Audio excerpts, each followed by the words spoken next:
I don't know about you, but I don't want to be a footnote to my PowerPoint. I want to keep my learners engaged, attentive, and learning. I mean, SlideWare is ubiquitous. Children are learning how to use PowerPoint in primary school. Clearly, we are ready to move beyond how to create a slideshow presentation. Let's start asking a better question. How can we effectively use PowerPoint in the classroom to teach, for learning? What does current research learning theory say? What are some facts about usability studies? What can we learn from practical experience from our colleagues and experts in the field? Edward Tufte is a computer science professor emeritus at Yale. He has written extensively on information design.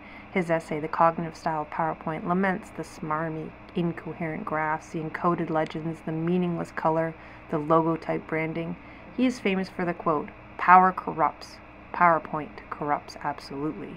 This was the byline in his 2003 Wired magazine article, "PowerPoint is Evil."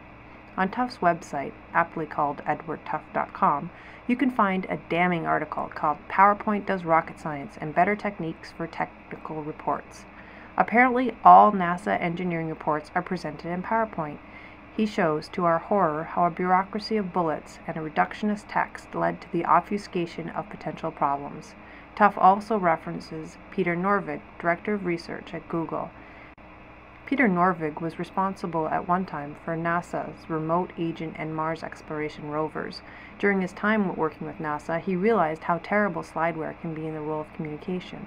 On his website, Norvig recalls his frustration at sitting through endless technical briefings through PowerPoint. He thought to himself, doesn't he realize this presentation is a waste of time? Why doesn't he just tell us what matters and get it over with?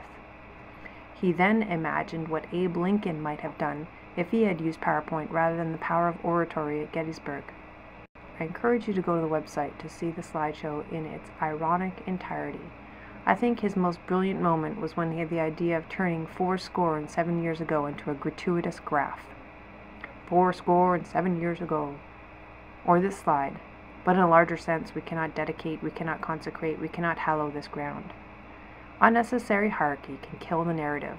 Why does this matter? Well, as Gar Reynolds, the author of Presentation Zen, reminds us, humans are storytellers. The best way to keep the attention of any audience is to tell a story. With design, symphony, empathy, play, and meaning, you have all the ingredients to captivate your audience. When your story is reduced to a series of bullets, you can only have a maximum of about 40 words per slide, which equates to about 8 seconds of reading. You lose your story, you lose your audience, and ultimately, you lose your opportunity to teach. The biggest problem is that SlideWare tends to shift us to an attitude of commercialism. It shifts us into a pitch culture. Indeed, even Tufte tells us that NASA uses incredulous terminology of PowerPoint pitch to refer to technical briefing documents. The sales pitch culture is designed to impress you, close the sale, and inherently obscure the facts. Politically, this can best be exemplified by Colin Powell, who incidentally used PowerPoint to convince the United Nations that Iraq had weapons of mass destruction. Look at this slide, it must be true. Also similar, the New York Times' now famous article, "We Have Met the Enemy and He is PowerPoint," reveals that much of the U.S. senior Army officials use PowerPoint for military briefings.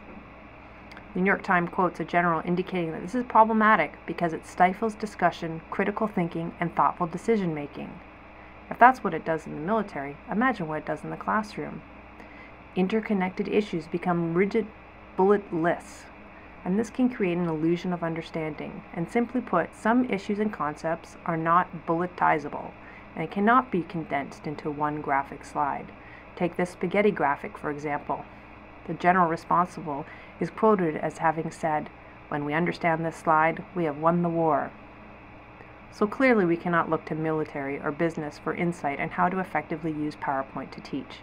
Where can we go? Well, my journey led me to netsquirrel.com. Patrick Crispin, professor and educational technologist at the University of Southern California.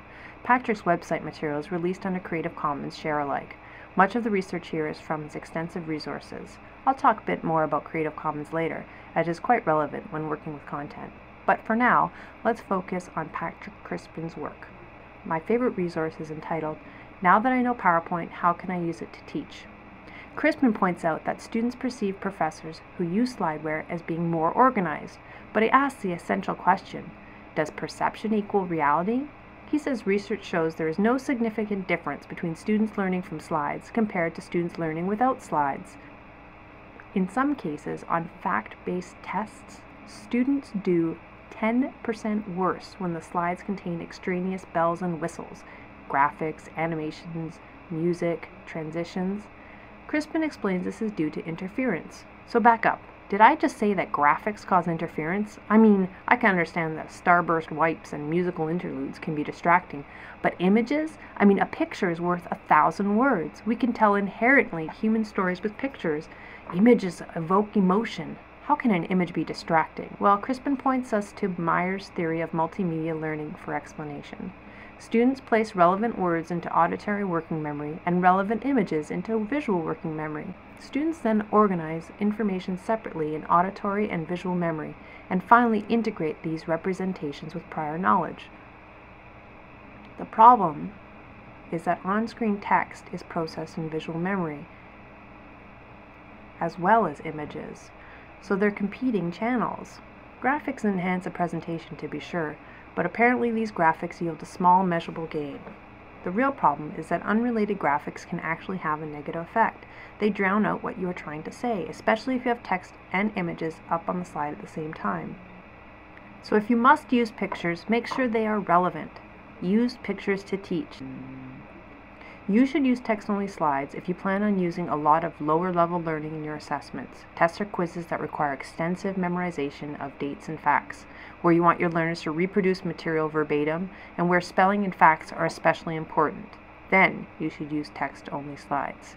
Pictures do evoke emotion, and when linked to content, in the absence of text, or as Seth Godin recommends, text in the amount of 8 words maximum, paired with auditory working memory, example you speaking, learning can be very effective, especially in assessments that require higher order thinking.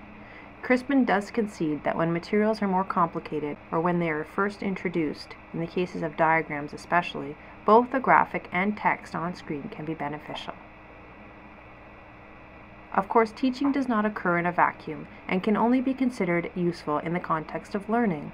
This is why student notes are important. What does the research say about student notes? And the big question is, should you put your slides online, your instructor notes? Students certainly demand those slides online. Faculty tell me repeatedly that they upload their slides frequently in response to numerous student requests. When you upload your slides, are you helping the students? Are you facilitating their learning? Well, learning is related to note-taking.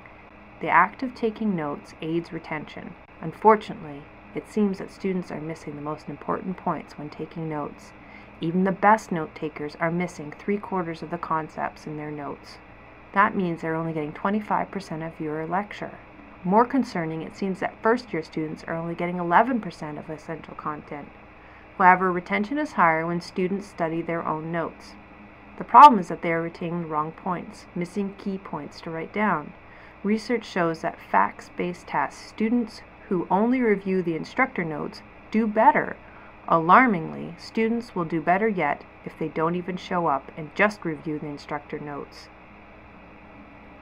In cases of higher order learning, analysis and synthesis of ideas, having instructor notes is of no benefit whatsoever. The key to effective presentations, it seems, lives in the note-taking. Students need to learn how to take notes. For facts-based assessment, the most effective method is the following: skeletal notes before, notes during, handouts after.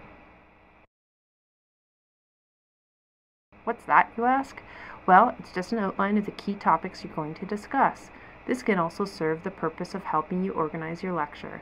What are the main topics you will discuss during this lecture?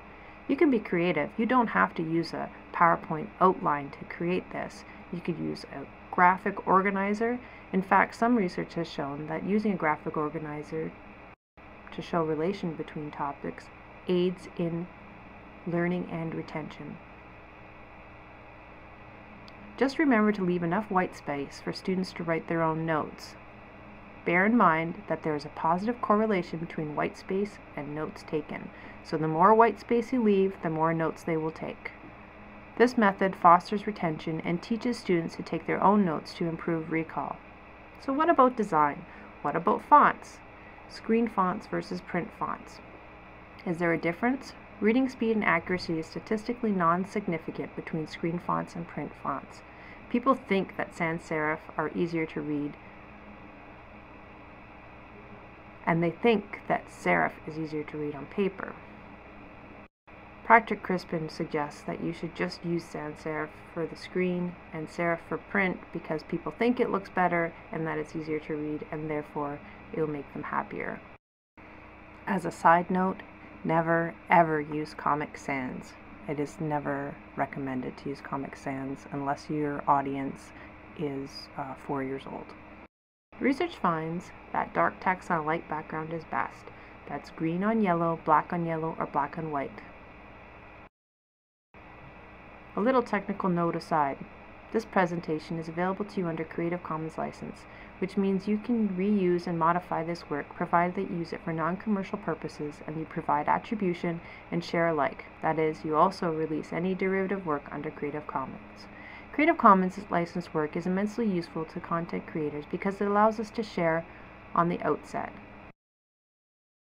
If you are looking for photos or images to use for your slides, you can also go to Flickr or archive.org and seek out Creative Commons or public domain images. For example, this skeleton image was found by going to Flickr and exploring the commons. So, to summarize, keep your slides simple. Use high contrast, light background, dark font. Use any font you like, preferably use sans serif for screen and serif for print, but don't use Comic Sans.